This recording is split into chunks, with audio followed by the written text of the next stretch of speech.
Olá, tudo bem? Bom dia. Aqui já amanheci no escritório de correção do Turma. Não reparei a bagunça, dia de recurso, aquilo lá que acontece. Gramática, livro de argumentação, dicionário de regência, enfim, dia de muito trabalho. O que acontece? Vamos falar um pouquinho sobre esse recurso do TST. Né? Vocês têm aí duas realidades diferentes. Eu vou falar tanto para quem fez a prova de estudo de caso, quanto para quem fez a redação comum, tá? Quais são os pontos mais importantes que você precisa observar? Qual é a chance de acolhimento da banca? Então, esse primeiro vídeo é feito para isso, tá bom? Depois eu faço um segundo vídeo explicando como fazer recurso. Ou faço nesse mesmo, tá? Qualquer coisa eu aviso ao final.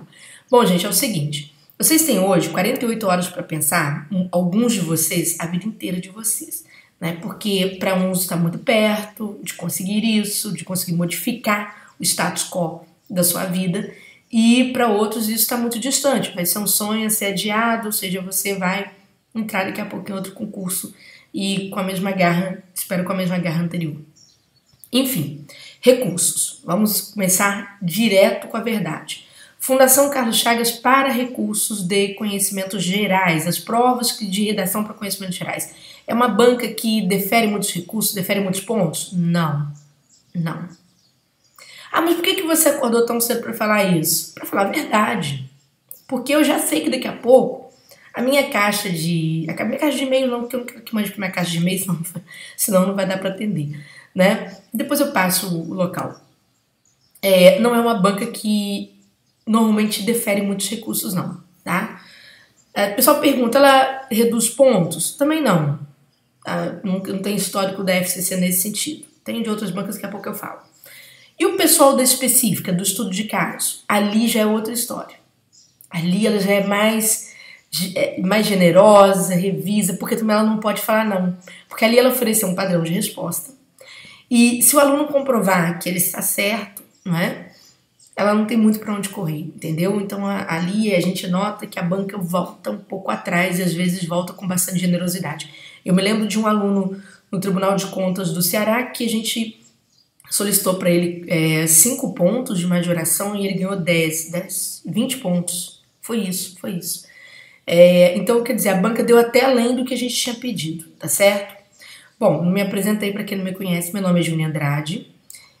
Hoje eu sou professora exclusiva do Turma de Redação, que é esse cursinho, se consigo puxar aqui sem fazer bagunça, que é esse cursinho aqui, tá? Turma de Redação que você encontra como www.turmaderedacão.com.br.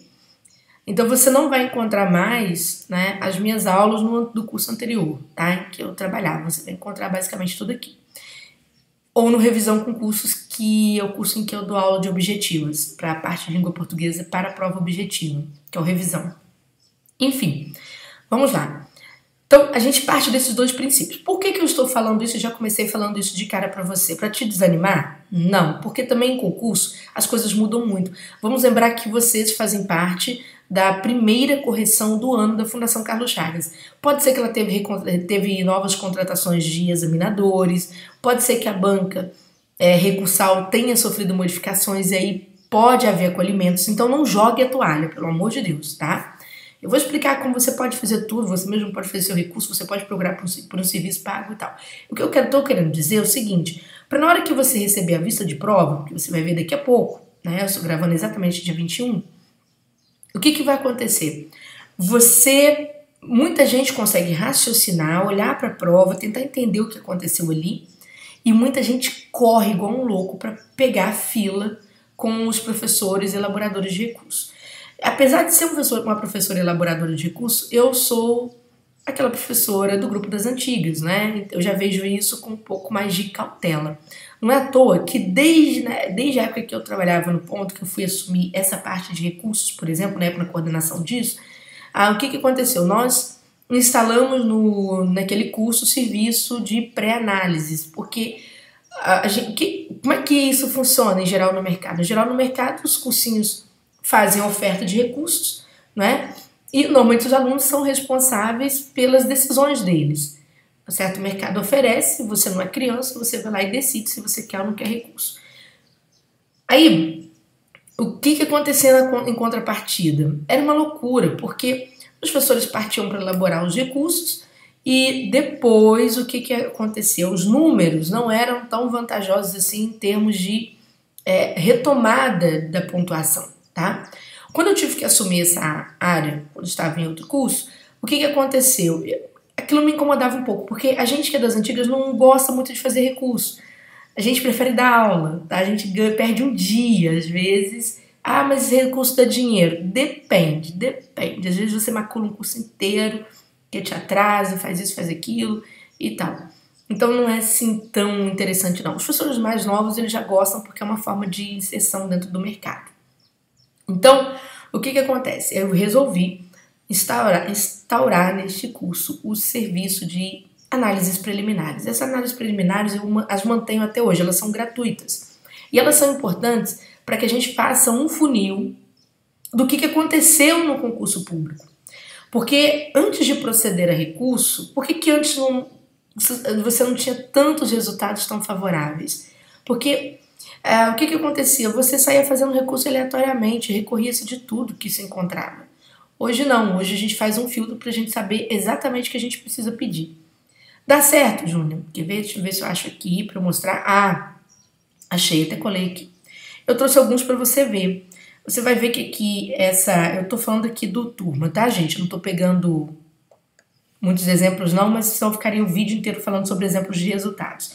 Então veja só, aqui você vai ver uma aluna, ela foi TRF1, né, que foi corrigido pelo CESP, e ela agradecendo porque conseguiu 11 pontos, né? Ela fala em 9 pontos, depois ela corrige, ela fala que conseguiu 11 pontos. Então quando você faz bem aplicado, dá certo.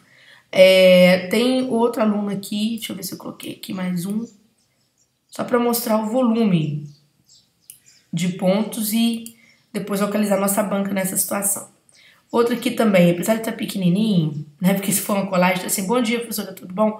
Gostaria de agradecer e comunicar que a banca organizadora do TRF1 acatou o recurso, né, que fizeram, quer dizer que a gente já havia feito. A minha nota subiu 6,6 pontos. Muito obrigado mesmo, um dos melhores investimentos que fiz, ok. Aqui nós temos, porque às vezes a pessoa fala, qual o máximo que você conseguiu de pontos? Olha, o máximo que eu consegui de pontos foi numa banca super mala, ESAF, né, em que a aluna havia perdido 26 pontos e ela só se classificaria bem conseguindo de volta esses 26 pontos. A gente viu que tinha margem para pedido, né, e ela disse, ó, felizmente na fase recursal, graças à sua argumentação precisa conseguir recuperar todos os pontos, conforme você pode conferir no parecer que ele envia em anexo. Então ela mandou para mim nessa época o parecer. Bom, vou falar para vocês. Então, quer dizer, existe um mínimo de pontos que eu consigo aí, vamos dizer assim, no concurso. Não, às vezes a gente pede o total, a gente consegue o total, às vezes a gente pede menos, às vezes a gente é agraciado até com mais. Né? Depende da postura do examinador recursal que vai pegar a sua prova. Agora, Fundação Carlos Chagas, se você me perguntar para prova específica, sim, temos resultados. Se você perguntar para a prova de redação, faz um bom tempo que a gente não tem resultado, nem a gente e nem ninguém, tá bom? Então não caiam na lorota das pessoas falarem assim, olha, eu consegui majorar 10 pontos no concurso tal, feito pela Fundação Carlos Chagas nos últimos, me mostra. Porque eu mostro, tá? Eu falo a verdade, isso é muito sério, tá bom? Então, cuidado com isso, isso é muito sério. Então, a sua decisão tem que partir do quê? Primeiro, um ponto de vista em que você se veja no concurso. Você precisa levar em consideração, antes de você fazer a aquisição de recurso comprado, né? O quê? Qual é a sua situação no concurso público? Quando eu falo qual é a sua situação, não é só a sua posição na fila de classificação. É principalmente uma conta que poucos alunos fazem, só os veteranos. Quantos pontos se eu conseguir majorar para a minha discursiva, vai me deixar numa posição que pode me gerar uma contratação durante o prazo de validade do concurso. Pode me colocar numa posição melhor, capaz de, nesse meio tempo desse prazo de validade, né, possa haver aí uma convocação para que eu possa me tornar servidor público. Essa é a parte que conta, tá? Por quê? Porque às vezes você está mirando o primeiro lugar. Se você estiver pertinho dele, tudo bem, ótimo. Mas se você não estiver pertinho dele, Observe o passado do seu concurso. Quantas pessoas foram contratadas? Qual é a expectativa?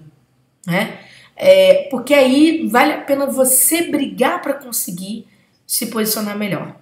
Lembro, a banca está em início de ano. Início de ano, muita coisa muda, pode ser que ela mude a postura dela, pode ser, certo? Então, tô te deixando aí, não tô tirando totalmente as esperanças, você que é do conhecimento geral. Quem fez estudo de caso, não, tranquilo. Vai lá brigar porque você tem respaldo e respaldo da própria banca. Então, a coisa funciona assim. A gente, porque, Júnior, você tinha falado da questão da pré-análise, por que é tão importante? No meu caso, Júnior, por que eu ainda mexo com recurso e não estou dando aula? Porque eu mexo com discursivas, é muito simples. Eu gosto de ver os resultados dos meus alunos, eu gosto de observar, fazer uma análise do que aconteceu no último concurso, eu gosto de prestar atenção para saber se a banca mudou. Então tudo isso funciona.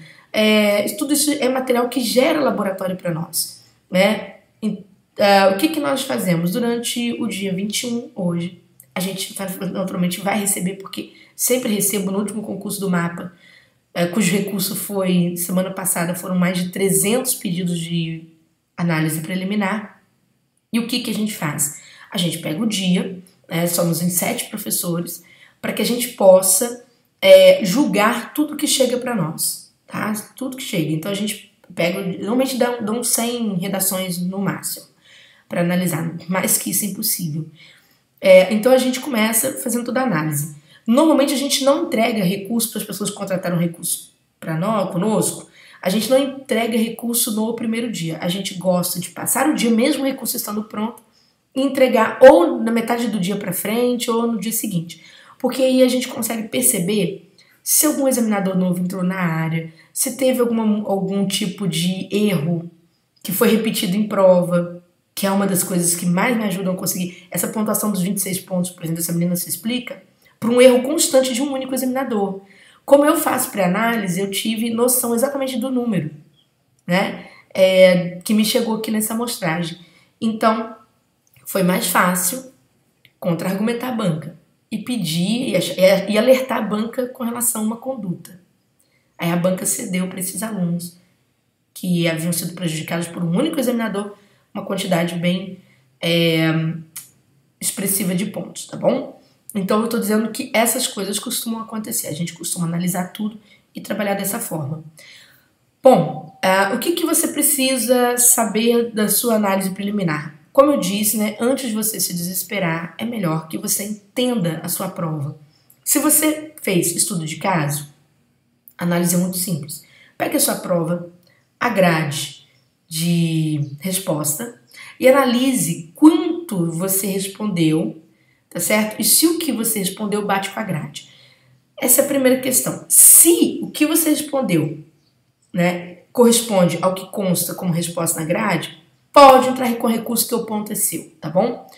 Se o que você respondeu não bate com a grade, mas você tem comprovação doutrinária ou jurisprudencial sobre aquilo, ou mesmo legal, responda, coloque suas provas ali, sua comprovação, e entre com seu recurso, porque o ponto é devido. Aí já entra numa segunda escala, né? A banca pode ceder ou não, porque às vezes a banca adota uma corrente doutrinária que é diferente da sua. Infelizmente, nem sempre ela cede, só porque você pegou um doutrinador diferente dela. Não é só, né? Deveria ceder. Mas enfim, se você fez a discursiva para conhecimentos gerais, o que você precisa fazer? Vamos lá.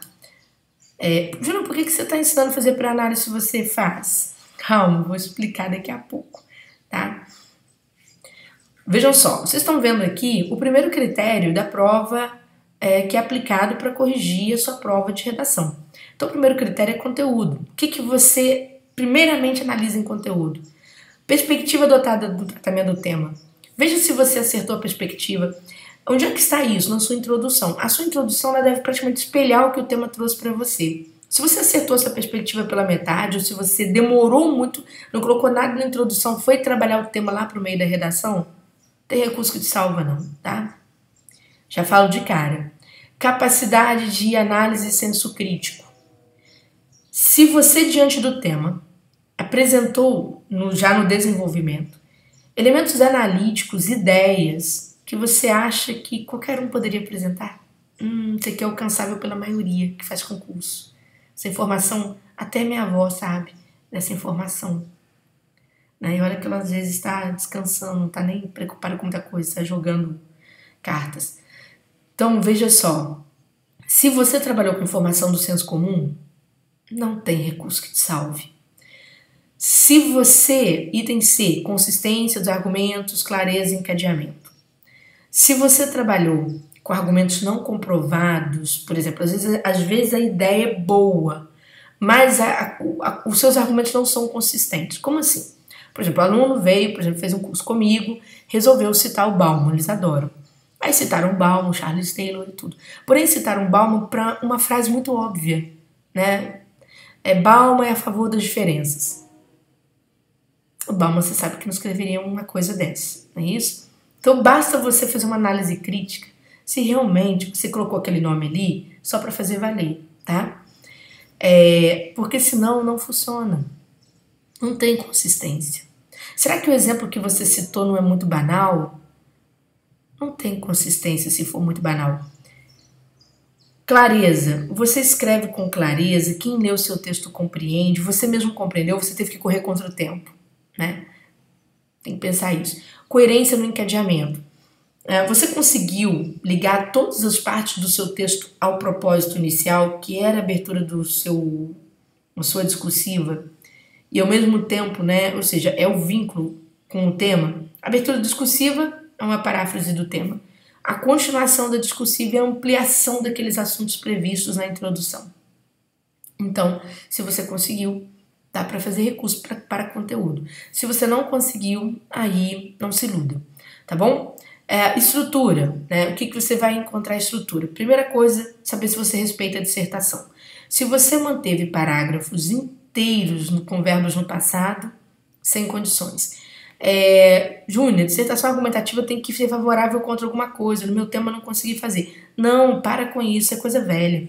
Dissertação argumentativa é quando você consegue debater em alto nível com o seu examinador, né? Você apresenta argumentos que são muito, muito bons e muito bem sustentados para a sua ideia. Por exemplo, aqui geraria recurso, se você tivesse tirado total um conteúdo, você consegue recorrer de estrutura. Porque boa parte dos quesitos de conteúdo são quesitos que se espelham na estrutura. De outra forma, eles espelham. Portanto, não tem como você tirar total um conteúdo e você perder nota e estrutura. Do mesmo jeito, também não dá você tirar total estrutura e perder nota em conteúdo. Você consegue contestar isso, tá? Usando um critério em cima de outro. Isso eu já usei e já consegui. Então, vejam. Progressão textual e encadeamento de ideias. A progressão textual, o texto ele faz dois movimentos interessantes. Antes de introduzir ideia nova, que é a progressão, ele tem que encadear com a ideia anterior. É o mecanismo da coerência. É sempre assim. O seu texto traz ideias novas sem perder o vínculo com as ideias anteriores, ou seja, o que estava na introdução você tem ao longo do desenvolvimento e no desenvolvimento você apresenta ideias novas. Aí bacana. Cada parágrafo seu do desenvolvimento traz uma concepção nova, bem fechada e bem amarrada ali, aí bacana, gera recurso. Agora, se você pega uma ideia e vai estendendo essa ideia, não consegue sair dessa ideia, o texto está mal estruturado. Coesão. O que é coesão? Que é o item C. É esse botãozinho que liga o movimento que vai para trás, continuidade, que é encadeamento, e o movimento que vai para frente, que é a progressão, tá? Você usa conectores com precisão, domina o uso de pronomes demonstrativos, pronomes relativos? Sim. Domina as conjunções, domina os nexos de ordem? Sim. Então pronto, cabe recurso. Do contrário, muito difícil. Expressão. Expressão costuma, engraçado que os alunos não gostam dela, né? É o patinho feio da discursiva. Expressão erro de português e falta de linguagem adequada. Se você escreveu dentro do padrão, você tem poucos erros de língua portuguesa, observe a sua discursiva. Eu ainda não vi as discursivas ainda, mas daqui a pouco vocês vão começar a mandar vista de prova, então eu vou começar a perceber quantos pontos o examinador de fato tirou por erro de língua portuguesa, que aí fica fácil julgar. Então vai dar para poder contar os erros de português. Quantos erros gramaticais tem na discursiva corresponde a quantos pontos? Porque às vezes o número de erros está aquém numa prova e a nota, né, a depreciação ali de pontos está bem abaixo, bem desproporcional. Então a gente consegue demonstrar por A mais B que de fato caberia ali uma majoração de pontos, tá? Então, gente, por que eu estou explicando sobre análise preliminar? Vou contar uma história rápida. Eu já faço análise preliminar, conforme eu disse para vocês, há algum tempo. Porém, todo concurso é sempre assim. Não dá pra gente, em 48 horas, gente, por mais que a gente se prepare, a gente não consegue atender todo mundo de graça. É impossível, porque eu tenho que atender de graça e depois fazer recurso para os que contrataram. Entendeu qual é a questão? E na análise preliminar, sempre me dá uma dor de cabeça, que eu já vou explicar aqui, tá certo? Para os bobos de plantão. Aí eu tô falando do bobo, não é de você, não. Tem gente que, quando na análise preliminar você diz que não cabe recurso, a pessoa vem e que só falta excomungar a sua geração inteira, como se você tivesse culpa do fracasso que é dela. É fácil colocar a culpa nos outros. Quando a gente diz que não cabe recurso, é porque eu não me vejo na condição de te cobrar por conta do desespero, porque você hoje vai comprar e amanhã você vai querer cancelar. Simples assim, eu não sou boba. Então, o que acontece? Eu não vou nessa onda do desespero, eu digo, olha, aqui eu tô vendo que não cabe. Agora, tem gente que tem outro perfil, que a pessoa viu, Júlia, não cabe, mas eu quero. Aí é outra história, uma decisão de pessoa adulta. Tem pessoas que você diz assim, olha, que cabe, a pessoa vai lá, faz aquisição com você ou não faz, eu não prendo essa análise preliminar, é o meu curso, jamais. Outra questão, além disso, tem pessoas, eu falo para vocês, né, a gente vai dar conta hoje de no máximo 100 análises, porém não são 100 análises do TST, tá certo? Não são 100 análises do TST, tem TRF também na área. Então eu reservei 50 vagas para o TRF, 50 vagas para o TST. Como é que eu descubro? Vejam que eu não vivo de comércio. Se eu quisesse viver, eu teria lançado essa informação logo no início da minha formação, né? Eu preocupei mais em falar sobre o contra do que o pró. Você vai mandar para esse WhatsApp aqui, ó, 3298886 7661, que é o WhatsApp da Malu, tá? É um pedido de reserva. Se ela não reservar mais, ela te responder que não tem, porque provisoriamente não temos mais vaga. Acontece, tá? Provisoriamente a gente não teria mais vaga. Fala, por enquanto esgotamos a cota, tem que esperar liberar os professores. Se liberar eles tiverem tempo, tudo bem. Porque logo depois que a gente faz a análise preliminar, o que a gente tem que fazer? Recurso. Simples assim, tem que entregar aqueles poucos que a gente peneirou. Porém, carece de pesquisa lá, ó, né? Ao monte Parnasso lá da pesquisa. Enfim, nessa questão toda, por isso que eu estou explicando como que você pode fazer, como que você pode julgar, porque quando eu analisar preliminarmente seu texto, eu vou te falar para você, eu vou perguntar, você está vendo esse argumento aqui? Ele não serve, concorda? Tá? A maioria dos meus alunos concordam. Agora, existe o pessoal da incompreensão, então eu andei pensando neles também, né? Que é aquele pessoal que não consegue vaga, aí você faz um esforço para tentar atender e depois você diz que não tem mais como. E a pessoa vem e fica brava, porque você prometeu, que não sei o quê, que você está trabalhando de graça, a pessoa está confundindo o seu esforço, o seu suor. Olha, são horas nessa cadeira aqui, que até para tomar banho você tem que pedir licença quase para além, né? Com a obrigação, rapaz, vai comprar recurso. Sabe por quê? Eu até deixei no Turma, eu vou mostrar, por causa de umas pessoas bobas assim, você acaba tendo que tomar determinadas decisões que é para poder amanhã você ter resposta.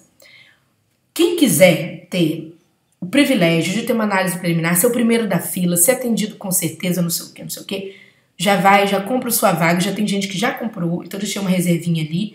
Porém, por causa dessa pressa e por causa desse privilégio, para amanhã não me cobrar, ó, entrou aqui, mesmo o recurso estando indeferido, você vai pagar esta multinha, que é correspondente ao valor do imposto que eu teria que pagar quando você entra aqui, entendeu? Então, agora, se der recurso deferido, não, você pagou o seu recurso, ok. Eu devolvo o seu dinheiro, se for indeferido, mas devolvo com essa diferença, menos R$48, tá? Por quê? Porque eu quero acabar com esse negócio de a pessoa achar que eu tenho obrigação de atendê-la gratuitamente na hora dela. Infelizmente, tem gente que tem esse cérebro, né? Ela acha que o concurso é só dela, tá? Então, falo mesmo e não trabalho em função dessas pessoas. Essas pessoas atrapalham o concurso público inteiro. Inclusive, é boa intenção de muitos professores. Tem gente que vem com muita educação no seu e-mail e fala, olha, acho que vocês deveriam estar mais bem preparados para colher análise preliminar e tal. Gente, quem vai trabalhar de graça um dia inteiro, 2 dias, já perdeu, o pessoal ganha aula dando aula, ganha dinheiro dando aula.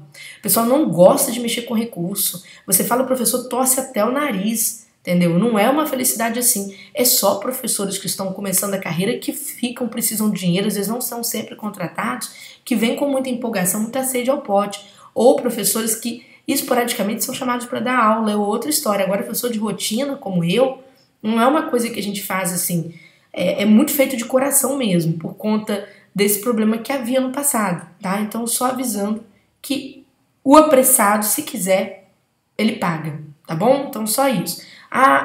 Não, eu quero pagar. Ótimo, direito seu. Então, tem gente que quer pagar porque tá quase passando. Júnior, meu caso não é desse, não, mas não precisa me explicar nada. Eu não vou fazer mau juízo de você. Eu só não quero pré-julgamento sobre mim. Ou imaginação de achar que é fácil, que é só colocar mais gente para trabalhar. Se fosse assim, quantos anos tem discursivas e quantas pessoas não estariam hoje fazendo esse tipo de trabalho, né? Tem lá aquelas pessoas que entram nos fóruns para pegar bobo lá, o pescador, né? Que vai fazer o recurso para você. Mas você mesmo, se você quiser, você mesmo pode montar o seu recurso. Também não é tão assim difícil construir um recurso, não, né? Havendo uma necessidade, recurso é uma coisa muito simples. É você falar na introdução qual é o critério do qual você discorda, né? A nota aplicada ao critério da qual você discorda. E depois você tem que comprovar por que você discorda. E ao final você tem que indicar quantos pontos você acha que você deveria receber. Recurso é isso. O recurso profissional, na verdade, é porque a gente vai ter acesso a essas outras informações, até porque a gente vai acumular provas, tá? Bom, tão logo você tenha feito cadastro e você tenha conseguido conosco vamos dizer assim, um deferimento aqui, né, da sua análise preliminar, se a gente enviou indícios para recurso, o que você faz? Você vai mandar a sua prova para este e-mail, recursos@turmaderedacão, tá, .com.br. Não mande para o meu e-mail, porque hoje é um dia que eu não posso nem olhar para o meu e-mail, tá bom? Recurso@turmaderedacão, não tem tio não, tá, gente? recurso@turmaderedacão.com.br, tá certo? Bom, sucesso para você, eu te desejo aí boa sorte. Analise, julgue, para você não se frustrar mais. Já é um período frustrante, um período difícil. A gente não tem certeza sobre as coisas que vão acontecer. A gente consegue avaliar se você for injustiçado. Então, no meu caso, na minha equipe, a gente trabalha dessa forma, tá? Então, logo termina a análise preliminar, a gente já começa a confecção do recurso. Aguarda, a gente não tem mania de entregar recurso com antecedência, porque a gente vai analisar, às vezes, outro tipo de discursiva para ver se tem alguma coisa que a gente possa complementar no seu, tá? Então, um beijão grande, boa sorte agora mais essa fase. Entenda que é mais uma fase do seu concurso público, tá bom?